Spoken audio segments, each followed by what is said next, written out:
A Disney employee helping two girls whose parents died in front of them.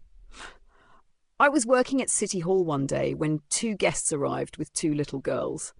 One of the girls was in a wheelchair, her arm in a cast, while the other looked as if she'd just stared death in the face. Both were cut and bruised, and their expressions carried a kind of pain that no child should ever bear. The guests weren't family members, but nurses from a hospital. They had come to ask for a refund on the girls' tickets, something we were trained to avoid doing at all costs. Curious, I asked why. Then they told me the story, and my heart shattered. The two girls had been with their mom and dad at Epcot.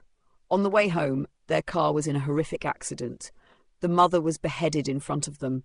The father had survived initially, but later succumbed to his injuries, something the girls didn't yet know. They were from overseas, with no money and no way to contact anyone they knew. The nurses were trying to return the tickets to get the girls some much-needed funds to help them get back home. I could feel my heart sinking as they spoke. If you'd seen these girls, you'd understand why. They weren't just hurt. They were deeply, visibly traumatized. I didn't hesitate. I refunded the tickets. But I couldn't just leave it at that. I got permission to act as their private tour guide for the rest of the day, something they weren't expecting at all. I walked them to the VIP viewing area for the parade, which was as far as I could go in my City Hall costume. I told them I'd be right back after changing into my VIP outfit. On the way backstage, I tried every joke I could think of, pulling out all the stops to make them smile. I was a good tour guide. I'd even helped write parts of the tour. But nothing worked. These girls were too far gone. Their pain was impenetrable. When I finally left them at the bridge to change, I made it backstage before bursting into tears. I'd seen plenty of heartbreaking moments, but this was something else. I'd never felt so powerless in my life. Once I pulled myself together, I returned to them, now in my VIP costume. I bought them ice cream, took them on rides, and did everything in my power to distract them. But still, not a single smile. The nurses were kind and supportive, trying to coax some joy out of the girls, but even their efforts fell flat. We returned to the bridge to watch the parade. I had called the parade department earlier to explain the situation and set up a private meet and greet afterward. As the parade rounded Liberty Square, I knelt beside the girls and said, "I called Mickey and told him all about you two. He told me he wants to meet you after the parade." The little girl in the wheelchair smiled. "Really?" she asked. My heart skipped a beat. "Yes, really. He told me to tell you to look out for him in the parade and follow his float back to City Hall." The other girl smiled too. "You mean right now?" she asked. It had worked.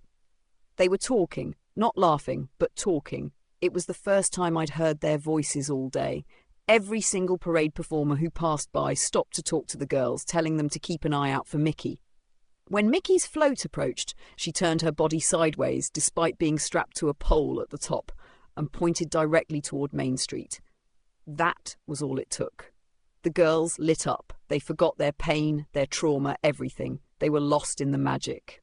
We followed Mickey's float all the way back to City Hall, singing Mickey Mania the entire time. Back then, City Hall had a VIP lounge hidden behind the desk, reserved for private moments or celebrity visits. I brought them in and showed them the autograph book where famous guests had signed their names. The girls were enraptured. The cast member playing Mickey that day came straight off her float, still in full costume, and said, "Let's go." I walked into the lounge first, Mickey following behind. I got to see the exact moment the girls met their new friend. They were shy at first, but Mickey had it covered. She worked her magic, and for the first time, those girls were smiling. Really smiling. Every single parade character stayed in costume to meet them one by one, playing and interacting. We stayed in that lounge for over an hour. Mickey never once removed her costume, even though it was brutally hot after the parade. When Mickey finally said goodbye, I had two transformed little girls on my hands. They couldn't stop smiling, chattering excitedly as we spent the rest of the day together. As we walked by the rose garden later, the older girl stopped. "Oh, my mommy loves roses. She trailed off, her voice breaking. I reached out my hand, guiding her to the gate. "Pick one," I said. Her eyes lit up as she carefully selected her favourite rose. She didn't say anything more, and she didn't need to. When the day ended, I said goodbye to the wonderful nurses and the amazing girls, then walked backstage behind the train station. This time, I didn't cry.